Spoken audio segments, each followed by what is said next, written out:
Hey guys, প্ৰথমে আপুনি যিকোনো ব্ৰাউজাৰ এটা ওপেন কৰি ল'ব আৰু তাতে যদি আপুনি সাৰ্চ বাটনত যাই কিনে সাৰ্চ কৰে kamrupmetro.dcodes.gov.in তেতিয়াহ'লে আপুনি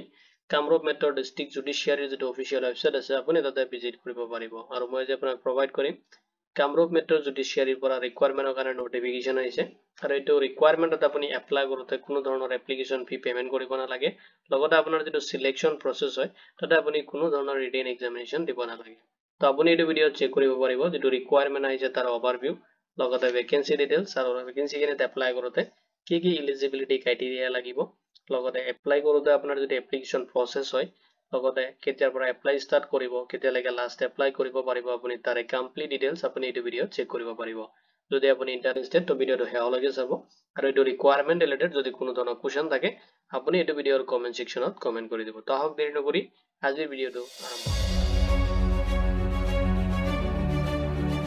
গুৱাহাটীৰ পৰা আহিছে ৰিকুৱাৰমেন্ট নটিফিকেশ্যনটো আৰু আপুনি এপ্লাই কৰোতে কোনো ধৰণৰ এপ্লিকেশ্যন ফি পেমেন্ট কৰিব নালাগে আৰু আপুনি সিলেকশ্যন প্ৰসেছ কোনো ধৰণৰ আপুনি ৰিটেন এক্সামিনেশ্যন এটেম্প কৰিব নালাগে এটা চাই লওক যেটো ৰিকুৱাৰমেন্ট আহিছে তাৰ ওভাৰভিউ খিনি অৰ্গেনাইজেশ্যন লেবাৰ কোড গুৱাহাটীৰ পৰা আহিছে নটিফিকেশ্যনটো পোষ্ট নেমটো দি আছে সিনিয়ৰ এডমিনিষ্ট্ৰেটিভ এছিষ্টেণ্ট এণ্ড চৌকিদাৰ পোষ্টৰ কাৰণে আছে পোষ্ট নেমটো দি আছে আৰু আপুনি এই দুটা পোষ্টত এপ্লাই কৰিব পাৰিব টোটাল ভ্যাকেন্সি দি আছে আপোনাৰ 2 পোষ্টৰ কাৰণে আপুনি এপ্লাই কৰিব পাৰিব এপ্লিকেশ্যন যেটো মোড হয় আপুনি অফলাইনত কৰিব লাগিব জব লোকেশনটো আপোনাৰ গুৱাহাটী আসামত হ'ব নেক্সট চাই লওক ভ্যাকেন্সি ডিটেইলছ খিনি যত আপোনাৰ পোষ্ট আছে সিনিয়ৰ এডমিনিষ্ট্ৰেটিভ এছিষ্টেণ্ট পোষ্টৰ কাৰণে আপুনি এপ্লাই কৰিব পাৰিব নাম্বাৰ অফ পোষ্ট দি আছে 1 আৰু এডুকেশনাল কোৱালিফিকেশন বিচাৰিছে যদি আপুনি গ্ৰেজুৱেট এনি ডিসিপ্লিন যদি আপুনি গ্ৰেজুৱেচন ডিগ্ৰীটো কমপ্লিট কৰিছে যিকোনো ডিসিপ্লিনৰ পৰা হ'ব পাৰে তেতিয়াহ'লে আপুনি পোষ্ট কিনি কাৰণে এলিজিবল হ'ব লগতে বিচাৰিছে যদি আপোনাৰ তেনেকুৱা কোনো ধৰণৰ এক্সপেৰিয়েন্স আছে লাৱাৰ ডিভিজন এছিষ্টেণ্ট বা জুনিয়ৰ এছিষ্টেণ্টত যিকোনো গভৰ্ণমেণ্ট ৰুল হিচাপত আপোনাৰ যদি কোনো ধৰণৰ এক্সপেৰিয়েন্স আছে তেতিয়াহ'লে আপুনি পোষ্টৰ কাৰণে এলিজিবল হ'ব এটা পে স্কেল দি আছে এটা আপুনি ৰিসিভ কৰিব 14000 ৰ পৰা লৈকে 70000 ৰিসিভ কৰিব লগতে আপুনি গ্ৰেড পে পাব 8000 এপ্ৰক্সিমেট আৰু এজ লিমিট খিনি এছপাটা গভৰ্ণমেণ্ট যেটো ৰুলছ আছে এইটো হিচাপত হ'ব আপোনাৰ এপ্লাইৰ কাৰণে নেক্সট যেটো পোষ্ট আছে চৌকিদাৰ যত নাম্বাৰ অফ পোষ্ট আছে 1 পোষ্টৰ কাৰণে আপুনি এপ্লাই কৰিব পাৰিব আৰু এটা এডুকেশনাল কোৱালিফিকেশন বিচাৰিছে যদি আপুনি ক্লাছ 8 পাস কৰিছে তেতিয়াহ'লে আপুনি এইটো পোষ্টৰ কাৰণে এলিজিবল হ'ব আৰু যদি আপুনি ক্লাছ 10 বা এছএছএলসি বা এবভ তেনেকুৱা কোনো ধৰণৰ ডিগ্ৰী আপুনি কমপ্লিট কৰিছে হায়াৰ এডুকেশন লৈছে তেতিয়াহ'লে আপুনি এইটো পোষ্টৰ কাৰণে এলিজিবল নহ'ব পে স্কেল স্যালাৰি আপুনি ৰিসিভ কৰিব 12000 ৰ পৰা লৈ কিনে 52000 লগতে আপুনি গ্ৰেড পে পাব 3900 লগতে আপুনি প্ৰেফাৰেন্সটো বেছিকৈ পাব সিলেকশ্যন প্ৰসেছত যদি আপুনি কোনো কোডত যদি আপুনি যে ওয়াৰ্ক অফ লেবাৰ হিসেবে কাম কৰিছিলে তেতিয়াহ'লে আৰু এজ লিমিটটো দি আছে এজ পাৰ দা গভৰ্ণমেণ্ট যেটো ৰুলছ আছে এইটো হিচাপত আপুনি ৰিসিভ কৰিব এতিয়া চাই লওক এপ্লাই কৰোতে কিছুমান ডকুমেন্টস আপুনি ৰেডি কৰিব লাগিব আৰু হেখিনি ডকুমেন্টস আপোনাৰ লগতে সেলফ এটাচ কৰি ল'ব এডুকেশনাল যিখিনি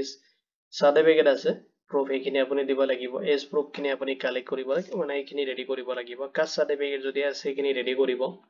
এমপ্লয় এক্সচেঞ্জ ৰেজিষ্ট্ৰেচন সাৰ্টিফিকেট লাগিব লগতে যদি এক্সপেৰিয়েন্স সাৰ্টিফিকেট আছে experience certificate 2 copy recent passport size photograph হেখিনি ডকুমেন্টস আপুনি ৰেডি কৰিব কৰি কিনে ডকুমেন্টছৰ আপুনি সেলফ এটাচ কৰি ল'ব নেক্সট চাই লওক আপুনি কেনেকৈ এপ্লাই কৰিব তো এপ্লাই যেটো প্ৰসেছ হয় ফাৰ্ষ্টত আপুনি ষ্টেণ্ডাৰ্ড ফৰ্মটো ডাউনলোড কৰি ল'ব যেটো ফৰ্ম আপুনি এই ভিডিওৰ ডেসক্ৰিপচনত আপুনি জব এলাৰ্ট স্কেল যেটো অফিচিয়েল ৱেবছাইট আছে তাতে আপুনি ভিজিট কৰিব পাৰে তাতে মই অলৰেডি আপডেট কৰি থৈছো আপুনি তাৰ পৰা ডাইৰেক্টলি ষ্টেণ্ডাৰ্ড ফৰ্মটো ডাউনলোড কৰিব পিডিএফ ফৰ্মেটত আছে আপুনি যিকোনো সাৰ্ভে মানে কম্পিউটাৰ দোকান এটা যাই কিনে প্ৰিন্ট আউট কৰিব আৰু তাতে আপুনি এপ্লিকেশনটো ফৰ্ম মানে ফিল আপ কৰি ল'ব আৰু লগতে আপোনাৰ যিখিনি ৰিকুৱাৰমেন্ট ডকুমেন্টস কিনি আছিল হেখিনি ডকুমেন্টস আপুনি ফটো ষ্টেট কৰি কিনে আপুনি সেলফ এটাচ কৰিব আৰু এটা আপুনি ইনভলভমেন্ট খাপত ভৰাই কিনে আপুনি দুটা অপচনত এপ্লাই কৰিব পাৰিব আপুনি বাই পোষ্ট কৰি দিব পাৰে এড্ৰেছ খিনি মই প্ৰভাইড কৰি দিম আপোনাক বাই পোষ্ট কৰি কিনে এপ্লাই কৰিব পাৰে নহলে আপুনি ভিজিট কৰিব পাৰে যেটো লোকেশন দি আছে আপুনি এড্ৰেছটো নোট কৰি ল'ব পাৰে office of the presiding officer labour code Guwahati যেটো হেংৰাবাৰী ডিসি বিল্ডিং 3rd ফ্লোৰত আছে আৰু গুৱাহাটীত আপুনি পিন কোডটো চাই ল'ব 781036 আসাম এইটো এড্ৰেছ আপুনি নোট কৰি ল'ব আৰু এইটো এড্ৰেছত আপুনি ভিজিট কৰি কিনে আপোনাৰ এপ্লিকেশনটো আপুনি সাবমিট কৰি থৈব পাৰে নহলে আপুনি বাই পোষ্টত আপুনি এইটো এড্ৰেছত আপোনাৰ যেটো এপ্লিকেশন ফৰ্ম ইনভলভমেন্টৰ ভৰাই কিনে আপুনি বাই পোষ্ট কৰি দিব ইম্পৰ্টেন্ট ডেটস খিনি চাই লওক যত আপোনাৰ চৌকিদাৰ যেটো পোষ্ট আছে তাতে আপুনি 19 নৱেম্বৰ 2025 or 5 PM লৈ কিনে আপুনি এটো পোষ্টত এপ্লাই কৰিব পাৰিব নেক্সট যেটো পোষ্ট আছে সিনিয়ৰ এডমিনিষ্ট্ৰেটিভ এছিষ্টেণ্ট আৰু এটোৰ এপ্লাইৰ যেটো লাষ্ট ডেট দি আছে 25 নৱেম্বৰ 2025 লৈ কিনে আপুনি লাষ্ট সাবমিট কৰিব পাৰিব এটো ৰিকোয়াৰমেন্টত আপোনাৰ যেটো সিলেকশন প্ৰসেস হয় আপুনি কোনো ধৰণৰ ৰিটেন এক্সামিনেশন দিব নালাগে আপুনি এটেম্প কৰিব লাগিব ইন্টাৰভিউ